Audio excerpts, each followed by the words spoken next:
लारेब, ये सच है कि अब जो दोनों ही, राजीव जी भी कह रहे हैं, आप भी कह रहे हैं और हम भी आज सवाल उठा रहे हैं कि वहां से सीधे सीधे ये बात नहीं कही गई। लेकिन क्या इसमें आपको ये दिखाई नहीं पड़ता कि चूंकि मुसलमानों की अपनी कोई पॉलिटिक्स नहीं खड़ी हो पाती है, इसलिए ऐसी स्थितियां होती। आज एक बेहतरीन पोजीशन दिखाई पड़ता है कि एक मुसलमानों की अपनी पॉलिटिक्स होती तो शायद मुख्तार साहब को इस तरीके से विदाई देने की कोशिश ना की गई होती, खास करके उनकी मौत या हत्या के बाद जिस तरह का नैरेटिव चलाया गया मीडिया में और तमाम जगहों पर। लारेब साहब, देखिए, मैं मुसलमान हो करके इंटरनलाइज करके अगर ये बात कहूं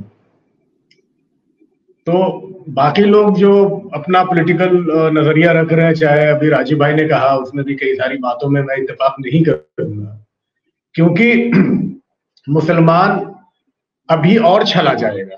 ये मुसलमानों में एक छलने की भी क्षमता बहुत ज्यादा है।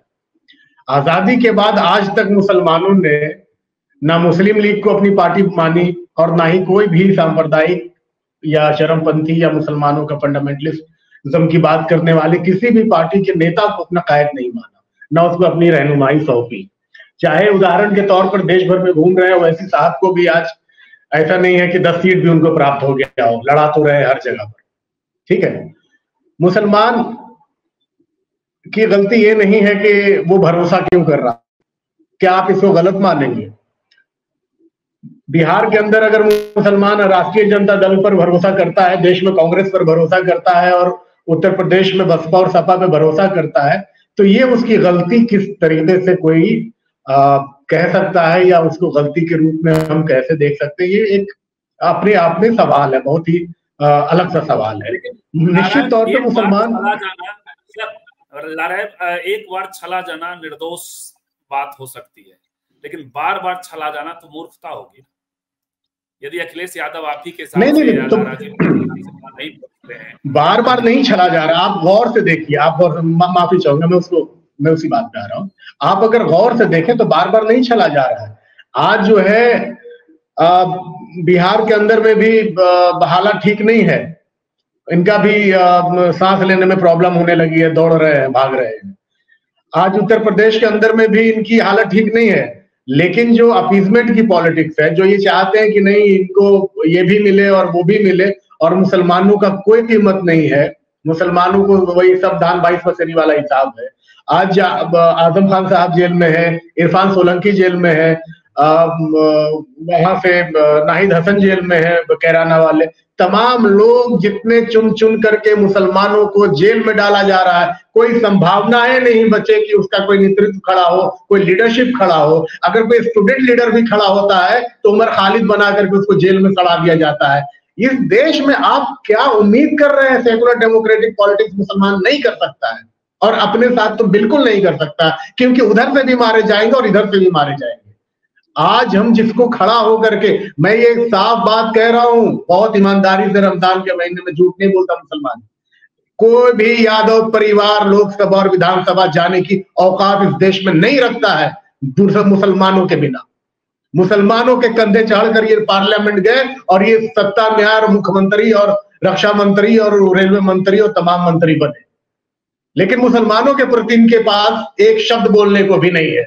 आज तेजस्वी यादव गाना गा रहे थे, लेकिन एक लफ्ज उनसे नहीं निकला कि मुसलमानों पर जिस तरह से हमला हो रहा है, सांप्रदायिक ताकतें आ रही हैं। सांप्रदायिक ताकत तो अरे खुल के बोलो ना भाई। बिहार में होता है तो तुम्हारी जाति बिरादरी और तुम्हारे अनुषांगिक लोग जो है, जुड़े हुए लोग, तुम्हारे दल के लोग मुसलमानों को मारते हैं, काटते हैं। गया में 2005 में जो 5-6 मुसलमान युवाओं को दौड़ा कर लिंचिंग की गई थी, 4 युवाओं को पंचायत चुनाव के दौरान में, सारे के सारे मारने वाले एक्यूज राष्ट्रीय जनता दल से जुड़े हुए पाए गए थे। आज तक मुकदमा भी नहीं ढंग से हो पाया। क्या बात करेंगे? हमारी तो हालात ये है कि या तो हम फिर खुलेआम लड़ाई लड़ने जाए, जो देश के हक में नहीं है, और ना ही वो पॉसिबल है और ना ही वो मुसलमान करेगा, क्योंकि मुसलमान बहुत ज्यादा ही भरोसा इस देश के सिस्टम में उम्मीद के साथ रखता है, जुडिशरी में रखता है। लेकिन न्यायपालिका भी भाई साहब, न्यायपालिका इस तरह से बिहेव कर रही है मुसलमानों के लिए, इतना दोगलापन रवैया रखती है कि आप ये सोचें कि एक मौजूदा सिटिंग विधायक अपने बाप को पैरोल पे नहीं जा सकता है मट्टी देने के लिए, और बलात्कारी गुरमीत राम रहीम को हर महीने पैरोल मिलता गया, हर 6 महीने पर पैरोल मिल रहा है, वहां सुप्रीम कोर्ट हाई कोर्ट का कोई नजरिया नहीं है। तो मुसलमान है, इनको जैसे कुचलो जैसे मारो। विश्वविद्यालय बनाया, हमारे आजम खान साहब ने विश्वविद्यालय बनाया, विश्वविद्यालय को डिमोलिश कर दिया। प्रतिपक्ष का नेता बनने का जब वक्त आया कि विपक्ष का नेता कौन बनेगा, तो अखिलेश यादव खड़े हो गए कि हम बनेंगे। जेल जा रहा है मुसलमान, मार खा रहा है मुसलमान, इनकाउंटर हो रहा है मुसलमान का, और ये जो है सारा सत्ता का भोग ये करेंगे। तो कब तक भैया, काट की हांडी एक बार चढ़ती है। और ये बात याद रखें, अखिलेश यादव, मुलायम ये माफी चाहूंगा, अखिलेश यादव और तेजस्वी प्रसाद यादव, कांग्रेस पार्टी और तमाम ऐसे दल इस बात को याद रखें, कई बार इतिहास में चरवाहे से नाराज होकर भेड़ जो है वो कसाई के पास भी चली जाती है, तब इनके पास तो कुछ नहीं बचेगा। जी, चरवाहे से नाराज होकर के कई बार जो है भेड़ कसाई की तरफ चली जाती है, ये हकीकत है। और आप जो सुन रहे हैं लारेब साहब का, वो ऑर्गेनिक गुस्सा है, और वो गुस्सा नहीं हकीकत भी है। राजीव जी कह रहे हैं, हम आप सब देख रहे हैं कि किस तरीके से एक उस तरह का मुद्दा बनाना जिसमें सीधे सीधे मुद्दे को आप एड्रेस न करें। मुख्तार साहब एक ऐसा विषय थे, आज बात की जा सकती थी, तो इसको कैसे देखते हैं? और दूसरा, झा साहब जो कह रहे हैं कि भीड़ जिसके लिए खड़ी हुई, तो ये तो लगता है कि उसका मददगार कोई गया है, यानी भीड़ इसको एड्रेस भी कर रही है। प्रशांत मिश्रा कह रहे हैं मसीहा थे मुख्तार अंसारी। धनंजय साहब, देखिए, जो अकरम भाई कह रहे हैं उनका गुस्सा अपनी जगह बिल्कुल सही है, वो करेक्ट कह रहे हैं, मैं भी इसी तरह से रिएक्ट करता हूँ। लेकिन रिएक्ट करने के बाद, गुस्सा उतरने के बाद जब मैं सोचता हूँ, तो मुझे लगता है कि ये जो भीड़ है वो कौन है? भीड़ में क्या केवल मुस्लिम है? हम जहाँ तक थोड़ा बहुत जानते हैं उनके बारे में, कि मुख्तार अंसारी जो है वो किसी भी मजलूम के लिए, गरीब के लिए, कमज़ोर के लिए लड़के उठ के खड़े हो जाते थे। तो जाहिर है उनके जो जनाजे में आए होंगे लोग, मट्टी देने के लिए आए होंगे लोग, उसमें बहुत सारे हिंदू भी होंगे। और मैं ये भी नहीं मानता हूँ जिस तरह से अकरम भाई बोल रहे हैं कि मुसलमान मुसलमान मुसलमान, बहुत इस तरह से बोलना कम से कम उनके लिए सही नहीं है जो उनका विरोध करते हैं, जो हिंदू हिंदू हिंदू कह रहे हैं। अगर हिंदू हिंदू हिंदू वो कह रहे हैं, उनके बरक्स मुसलमान मुसलमान मुसलमान बोलेंगे, तो फिर हम दोनों आमने सामने खड़े हो जाएंगे। मैं उसको दूसरे तरीके से देखता हूँ, क्योंकि संविधान को मैं मानता हूँ, मैं किसी धर्म को मानता नहीं। तो मैं संविधान को जब मानता हूँ तो मैं कहता हूँ नागरिक, आपने उसको मुसलमान कह दिया, किसी ने उसको अंसारी बोल दिया, किसी ने पसमानदा बोल दिया, किसी ने पता नहीं क्या क्या बोल दिया, कोई इसको हिंदू बोल देगा, कोई क्रिश्चियन बोल देगा, लेकिन संविधान की नज़र में सब इंसान है, सब नागरिक है इस देश के, और सारे नागरिकों के बराबर अधिकार है, कहीं उसमें भेदभाव नहीं है। तो अगर कोर्ट में अगर भेदभाव होता है तो गलत होता है। हम जानते हैं जज भी गड़बड़ करते हैं, हम जानते हैं पुलिस भी गड़बड़ करती है, हम जानते हैं गुंडे भी गड़बड़ करते हैं। धनंजय जी, गुस्सा तो इतना होना चाहिए था इस प्रसंग में, आप राम रहीम को बार बार पैरोल दे रहे हो। बोलने तो दीजिए, बोलने मैं वही सवाल उधर ले आ रहा हूँ। नहीं तो क्या करिएगा, तो क्या कीजिएगा? भीड़ ले जाकर के राम रहीम को जेल में जाके माराइएगा? ये तो नहीं चलेगा ना कि भीड़ उठाइए, चलिए राम रहीम को माराते हैं। राम रहीम को नहीं मारेंगे, डिनाउंस तो कर सकते हैं न्यायालय। तो इसको, व्यवस्था को आपको ठीक करने के लिए व्यवस्थागत तरीके से आना चाहिए। वो अराजक हैं, वो अगर सत्ता पे जो बैठा हुआ व्यक्ति है वो अगर चुन चुन के मरवा रहा है, तो क्या आप भी चुन चुन करके मारने जाएंगे तो बचेंगे आप? जो आपने कहा कि कसाई के यहाँ चला जाएगा, फिर तो कसाई के जाने के यहाँ से बचेंगे? हमको रास्ता तलाशना पड़ेगा, और रास्ता वो है केवल मुसलमान के साथ इस देश में नहीं हो रहा है, कोई भी आदमी जो कमजोर पड़ता है उसके साथ यही हो रहा है। और जो इन राजनीतिज्ञों को लगता है कि ये ताकतवर है, गांधी को मारने वाला कौन था? कोई मुसलमान तो गांधी को मारा नहीं था। इंदिरा गांधी को मारने वाला कौन था? किसी मुसलमान ने तो मारा नहीं था। राजीव गांधी को मारने वाला कौन था? किसी मुसलमान ने तो मारा नहीं था। तो ये जो सारी चीजें हैं, ये सवाल मुसलमान और हिंदू का हम करते रहेंगे तो फिर इसी में जैसे 75 साल हमने गवाया, अभी और 175 साल गवाएंगे। इसको देखना है कि एक न्याय तक पहुंच, सभ्य समाज क्या देखता है? सभ्य समाज के लिए जरूरी है कि हमको एक प्रक्रिया अपनानी है, एक सिस्टम अपनाना है और न्याय तक पहुंचना है। सभ्य समाज का मकसद क्या है? न्याय और सच तक पहुंचना। न्याय और सच तक पहुंचने के लिए हमने न्यायालय की व्यवस्था बनाई है। अगर या तो कहे कि मुसलमान न्याय की व्यवस्था नहीं मानता है, या तो कोई कहे कि हम ये व्यवस्था नहीं मानते हैं, सत्ता में जो लोग बैठे हुए हैं न्याय की व्यवस्था को नहीं मानते हैं, ये एस्टैब्लिश हो चुका है। संविधान को नहीं मानते, ये भी एस्टैब्लिश हो चुका है। और अगर सारे हिंदू हिंदू हो जाएंगे, सारे मुसलमान मुसलमान हो जाएंगे, तो फिर दिक्कत ये हो जाएगी कि फिर हम कुछ व्यवस्था को ठीक नहीं कर सकते। तो हमको देखिए, जो उनके साथ हुआ, मैं आपको याद होगा, मैं पहले दिन जो मैंने प्रोग्राम किया था, सबसे पहला मैंने प्रोग्राम किया था, और मैंने यही कहा था कि एक नागरिक को अगर अपराधी भी है, मान लिया हमने कि अपराधी है, उसको न्याय के माध्यम से साबित कीजिएगा ना, कि आप बीच में उसको मार दीजिएगा। बीच में मार दीजिएगा तो फिर तो दोषी आप हैं। मैं तो कहता हूं कि सुमोटो लेना चाहिए और सरकार पे मुकदमा किया जाना चाहिए सुप्रीम कोर्ट के द्वारा। अब एक और सवाल जो अकरम भाई बोल रहे थे, मैं बिल्कुल उससे इत्तेफाक रखता हूं कि जो पार्टियां, चाहे मुलायम सिंह यादव की पार्टी हो या तेजस्वी यादव की पार्टी हो, मायावती हो, तमाम लोगों ने आलोचना की, लेकिन वो उन लोगों ने जाने का काम क्यों नहीं किया?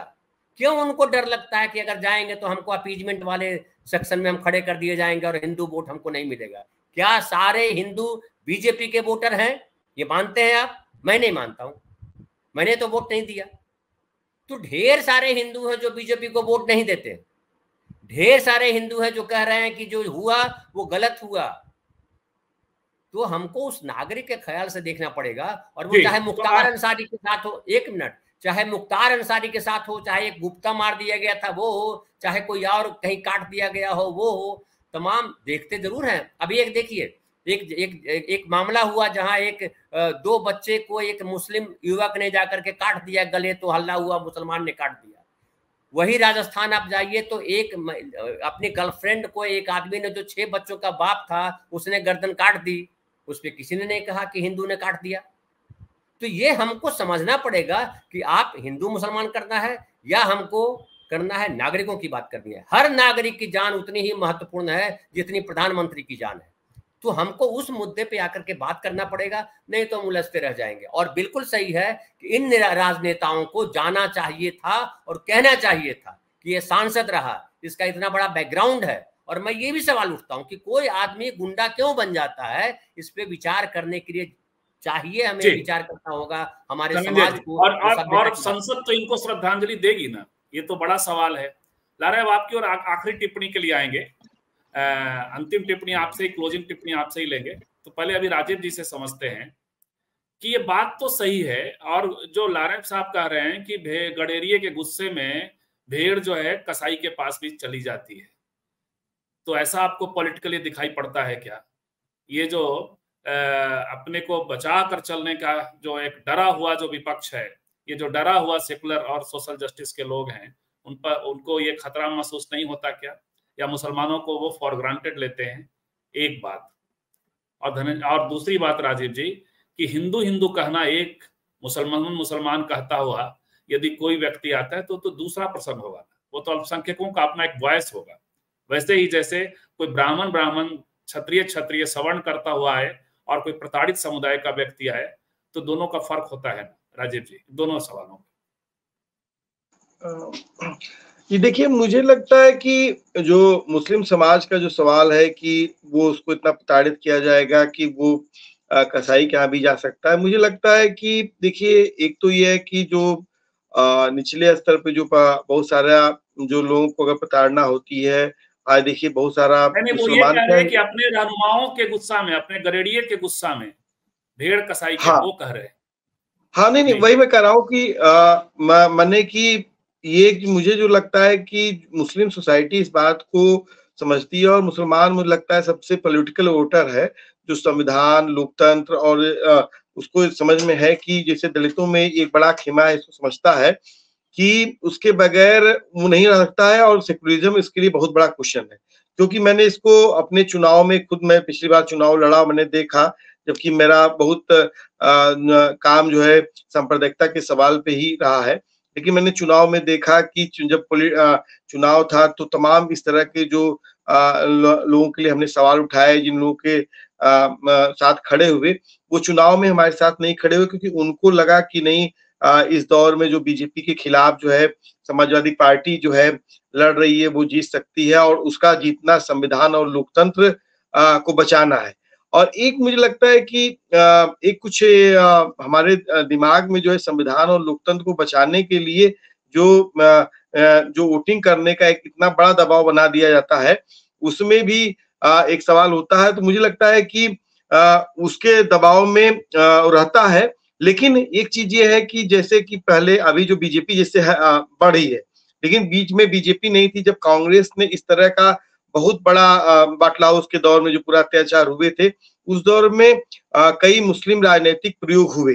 लेकिन जैसे ही बीजेपी आई, वो सब प्रयोग ठंडे बस्ते में चले गए और संविधान लोकतंत्र को बचाने के पूरे उसमें जो है आज मुसलमान विपक्ष की पार्टियों को दे रहा है, और मुझे लगता है कि ये देगा। उसमें उसका एनालिसिस हम कर सकते हैं कि क्या अच्छा है क्या बुरा है। और दूसरा कि मुझे लगता है कि जो मुसलमान या हिंदू की बात है, तो जो हिंदू की बात जो बीजेपी करती है उसमें, और जो मुसलमान वाला सवाल जो लारे भाई कर रहे थे, उसमें दोनों में अंतर है। जब आप एक दलित व्यक्ति को पीटते हैं तो उसको कहता है कि नहीं कि दलित मेरे साथ आप दमन कर रहे हैं, मेरे साथ अत्याचार कर रहे हैं, मैं दलित होने की वजह से मेरे साथ ऐसा हो रहा है। या फिर एक मुस्लिम होने की वजह से, अगर उन्होंने बहुत सारे उदाहरण भी दिए कि चाहे इरफान सोलंकी से लेकर, चाहे नाहिद हसन से लेकर, चाहे अतीक अहमद, तमाम लोग, कि आप इन सब के साथ जो आप कर रहे हैं वो मुसलमान होने की वजह से कर रहे हैं, जो मुजरिम होने की वजह से नहीं कर रहे हैं। क्योंकि अगर मुजरिम होने की वजह से करते तो बहुत सारे लोग करते, तो वो एक प्रतिरोध है, विरोध है। चलिए मान लिया गया कि मुख्तार अंसारी गैंगस्टर थे, मान लिया क्या कि वो जिस तरह के पॉलिटिकल स्थिति थी तो वो कई हिंदू और मुस्लिम गैंगस्टर में से एक थे, ये सच है। लेकिन आजम खान साहब, वो तो शिक्षा के लिए काम कर रहा है। आजम खान साहब को आप जैसे प्रताड़ित कर रहे हैं राजीव जी, उसके बाद देखिए वो साहब,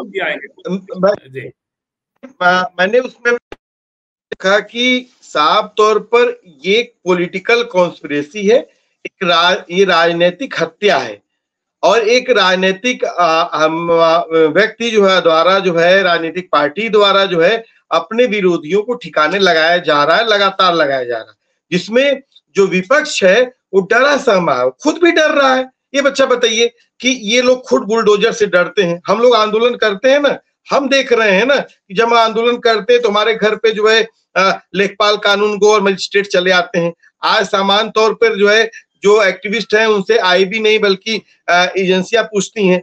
तो ये जो इतने जो लोग हैं, डरे समय लोग हैं, ये एकदम डरते हैं। और मैं 2 उदाहरण देते हुए मैं बात समाप्त करता हूं। मैं इलाहाबाद में ही जावेद मोहम्मद थे, मोहम्मद है, उनका घर जो है ढा दिया गया, लेकिन क्या कोई विरोध हो पाया? नहीं हुआ।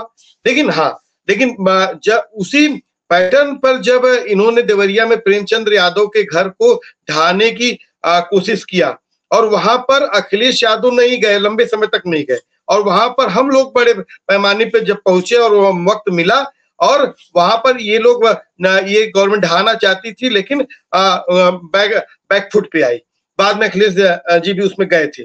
तो मुझे लगता है कि इस समाज में आज हमको इस बात को, अगर डेमोक्रेसी, लोकतंत्र या खुद अपने समाज को बचाना है, तो राजनीतिक पार्टी का मुहताज नहीं बनना पड़ेगा, हमको खुद इस बार लड़ाई को लड़ना पड़ेगा। मुझे लगता है कि इसका एक वैचारिक भी कारण है कि अगर देश को हम मानते हैं कि फांसीवाद ने टेक ओवर कर लिया है, तो फांसीवाद से किसी लड़ने की हिम्मत किसी राजनीतिक दल में नहीं है जो है, क्योंकि उसकी राजनीतिक दल की अपनी बहुत सारी कमजोरियां हैं और नहीं लड़ सकता। इसका उदाहरण भी है, चाहे 2 अप्रैल 2018 का दलितों का आंदोलन हो जिसमें 13 नौजवान शहीद हुए, या फिर इसके अलावा सीए का आंदोलन हुआ जिसमें हमारी माताएं बहनों ने लड़ा, या फिर किसान आंदोलन हुआ। इन तमाम आंदोलनों में, और यहाँ इवन मैं यूपी में बात कर रहा हूँ कि आजमगढ़ में हमारे क्या एयरपोर्ट के नाम पर 4,500 घरों को गिराया जा रहा था और वहां जनता बैठ गई। और लेकिन उत्तर प्रदेश में ही जो विपक्ष के एमपी एमएलए का घर गिराया गया, वो नहीं बचा पाए, लेकिन वहां जनता लड़के बचा ली। तो मुझे लगता है कि आज ये समाज भी और सामाजिक रूप से जो आंदोलन है वो चीजों को भी तय करेंगे, और उनके ऊपर ज्यादा वो है, क्योंकि उनसे ज्यादा सवाल है, वही ज्यादा पूछते हैं। और ये जो भीड़ गई थी वो जो है किसी राजनीतिक पार्टी के पक्ष में नहीं गई थी, वो अपने नेता, अपने जो भी उसके समाज का था मारा गया था, उसके पक्ष में गई थी, जो है कि आप उसके साथ गलत हुआ है और हम आपके साथ खड़े हैं। जी, क्लोजिंग टिप्पणी के लिए ला रहे आप कुछ जवाब भी देना चाह रहे थे, और जो तो बिना सवाल के आपकी ओर फ्लैट आ रहे हैं।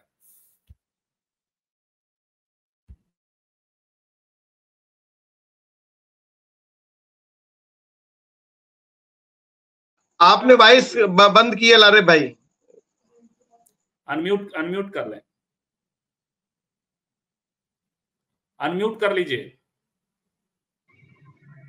जी हाँ, आवाज आ रही है?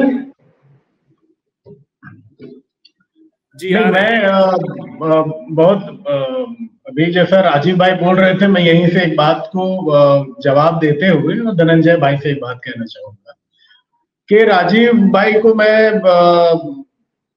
1 दशक से लगभग जान रहा हूं, और ये मुसलमानों के ऊपर जो अनर्गल गिरफ्तारियां होती हैं, जो उन्हें सताया जाता है आतंकवाद के नाम पर और अलग अलग मामलों में फंसा करके उसकी लड़ाई लड़ते हैं, सब जग जाहिर है। जब ये उनकी बात करते हैं तो ये कितना प्रताड़ित होते हैं, इनसे जुड़े लोग कितना प्रताड़ित होते हैं, कितना पुलिस कस्टडी में मारा जाता है, पीटा जाता है। तो आप इस बात से अंदाजा लगाएं कि जिसके लिए लड़ रहे हैं तब आप इतना टॉर्चर होते हैं, तो वो कितना टॉर्चर होगा। धनंजय भाई नागरिक की बात कर रहे थे। धनंजय भाई साहब, ईमानदारी से कह रहा हूं आपको, नागरिक बोध खतरे में है हमारा। हम नागरिक बोध से जूझ रहे हैं। जब चारों तरफ से जुडिशरी भी आपको सप्रेस करे, आप कह रहे थे ना संविधान एक किताब का नाम नहीं है। जब संविधान के हाथ पैर सब बराबर से काम करेंगे तब संविधान का कोई मायना रहता है। डीएम आकर कह रही है कि आप परमिशन लीजिए, 4 लोग मट्टी मंजिल करिए। ये नंगा नाच ये दिखाया जा रहा है इस देश के बहुसंख्यक समाज को कि हम इस तरह से चूड़ी टाइट, ये शब्द आपने सुना होगा कान में, कि चूड़ी टाइट करके रखते हैं मुसलमानों की। लाइव टेलीकास्ट करके, इसके पीछे की पूरी षड्यंत्र रही कि लाइव टेलीकास्ट करके गोली मारा गया, सर में गोली मारा गया अतीक अहमद को, पूरे देश को दिखाया गया और पूरे मुसलमानों के कॉन्फिडेंस पर यह हमला था। ये तो विषय ही नहीं है बड़े भाई कि कौन अपराधी था कौन अपराधी नहीं था, ये तो सवाल ही नहीं है। मैं तो धनंजय सिंह के भी हत्या के खिलाफ रहूंगा अगर धनंजय सिंह का कोई हत्या कर दे तो। आप देश को गृह युद्ध की तरफ ढकेलेंगे फिर कि जिसकी लाठी उसका बहस करो, बदला लो, मारपीट करो, आंख के बदले एक आंख लो, दुनिया को अंधा बना लो। कहां है न्यायपालिका, कहां है कार्यपालिका, कहां है विधायिका आपकी? नहीं, मैं ये बात कहना चाह रहा हूं, मुख्तार अंसारी गुंडा था कि माफिया था का सवाल नहीं है। मुख्तार अंसारी को कस्टडी में प्रशासन, शासन और न्यायपालिका के द्वारा मारा गया। वो आदमी हाथ पर जोड़कर चिल्ला रहा था कि मुझे मारने का षड्यंत्र रचा जा रहा है, और उसको मार दिया गया। इसी देश में, इसी प्रदेश की राजनीति में, इसी 1 साल पहले सेम अपनी हत्या से 2 दिन पहले वो व्यक्ति बोल रहा है कि हमको मारे जाने का खतरा है, हमको मारे जाने का खतरा। फिर भी जुडिशरी सो रही है। इनके पास समय है कि ज्ञानवापी में कौन घुसेगा कौन नहीं घुसेगा। मंदिर मस्जिद करने का आपके न्यायपालिका के पास टाइम है? इलाहाबाद हाईकोर्ट का भी पुराना, अब 1 हफ्ता पुराना कौन सा जजमेंट बहुत जरूरी समाज हित का था, वो जो पास कर रहे हैं बैठ करके। ये कौन लोग हैं? कहां से दिमाग पे क्या सवार हो गया लोगों के कि मुसलमानों को टॉर्चर करो तो ये पूरा हिंदू हमारे साथ आएगा। तो ये सवाल सिर्फ हिंदू समाज से है कि क्या आप हमारे दुख में, हमारे दर्द में आप खुश हो रहे हैं?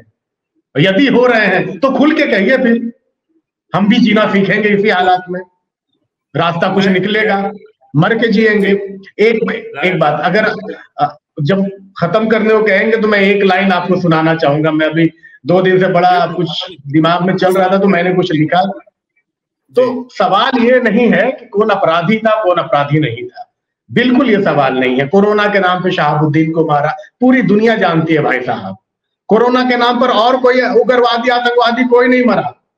मुख्तार अंसारी, सुन लीजिए सर, यकीन मानिए इस बात का, बहुत सही शहादत दे रहा हूं। मैं किराया के मकान पर दिल्ली में रहता था और जब मैंने कार खरीदी तो उस पूरे अपार्टमेंट के लोगों को जलन होने लगी, दिक्कत होने लगी। क्या करता है ये कैसे कार में चल रहा है? हम चश्मा काला लगाकर अगर हैंडसम बन के निकलते हैं तो लोगों की आंख में चुभता है। ये आपका बहुसंख्यकवाद, ये बहुसंख्यक समाज का ये स्थिति बन गया है। कितना मट्टी डालेंगे, कितना पर्दा डालेंगे? कितना छुपाएंगे? मैं एक बहुत छोटी सी कुछ लाइनों के साथ अपनी बात को खत्म करूंगा। आपसे ज्यादा चाहूंगा संजीव जी कि मैं सुनाऊं। जी बिल्कुल। जो हालात है जो हम लोग महसूस करते हैं, इससे इतर कुछ नहीं है। आपके लाख विश्लेषण आप राजनीतिक करते रहिए, बस हकीकत जो है, तुम्हें तो मरना ही था मुख्तार, सब बौने लगते थे तुम्हारे कद के सामने। तुम्हें तो मरना ही था मुख्तार, सब बौने लगते थे तुम्हारे कद के सामने। एक खिजलाया हुआ शासक और कर भी क्या सकता है, कानूनी शिकंजे के नाम पर धोखे से मारने के सिवाय।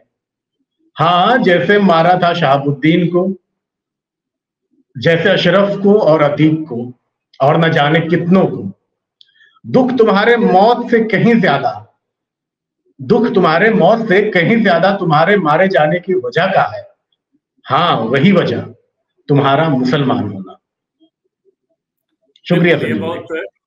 मैं इसी नोट पे धनंजय जी आपको की ओर नहीं आऊंगा, नहीं बिल्कुल नहीं आ रहा हूं, और न राजीव जी की ओर जाऊंगा।